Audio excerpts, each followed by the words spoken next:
everyone, this is Mackenzie from the Double the Donation team here in this short video to talk to you about marketing matching gifts on social media. Obviously, I think social media is a really excellent platform for promoting matching gifts just because it has that really broad reach, right?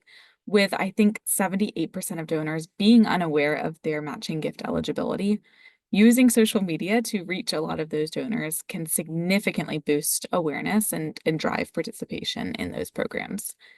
In particular, I always like to shout out LinkedIn as a key platform for promoting company matching gift programs because just so many professionals from companies with those programs in place are, of course, active on LinkedIn, right? They're on there on a daily basis.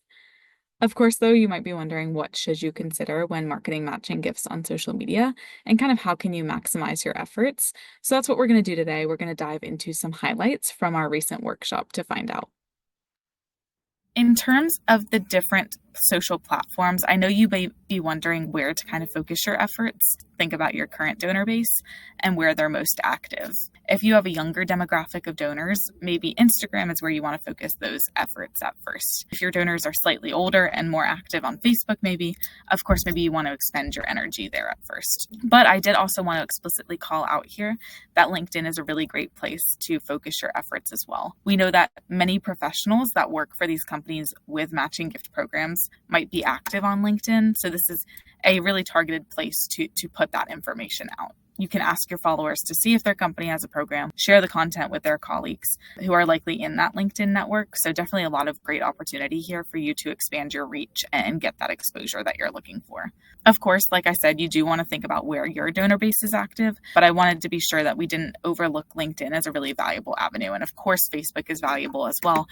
You can see I have Instagram on here. There's so many different channels that you can leverage, but wanted to make that explicit call out. But now that we've kind of done that broad overview, let's kind of think about the best practices for social media in particular. What should you keep in mind? The first thing to keep in mind is obviously that we know that social media is a highly visual platform. And so as a result of that, it is important that you use really engaging graphics. I think with the right graphics, you can gain attention. Your post can really stand out in someone's feed, and it can help suggest the value of matching gifts to that donor. But moving on, we know that on social media, you of course also want to link to more resources. Obviously, one of the beauties of social media is that it is a lot of short form content. So you might not want to post kind of a huge paragraph about matching gifts.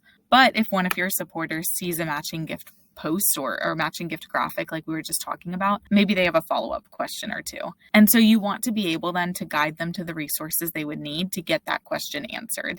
Really year-round promotion at some regular cadences is the best way to drive awareness of matching gift programs and empower their submission. So a few matching gift posts throughout the year is going to be super effective at encouraging submission and more effective than just one post would be. Donors sometimes need to be reminded of the prevalence of these programs. And so if you can share, even in your caption, a few stats like, did you know that millions of individuals qualify? That can be really helpful. And that's going to show the donor that this could apply to them. And then lastly, like with all things social media, be interactive whenever it's applicable. I think donors love to engage with your posts. So if they're commenting on a post, make sure that it's easy for you to respond to them. You're engaging with them and really keeping that conversation going and keeping them engaged.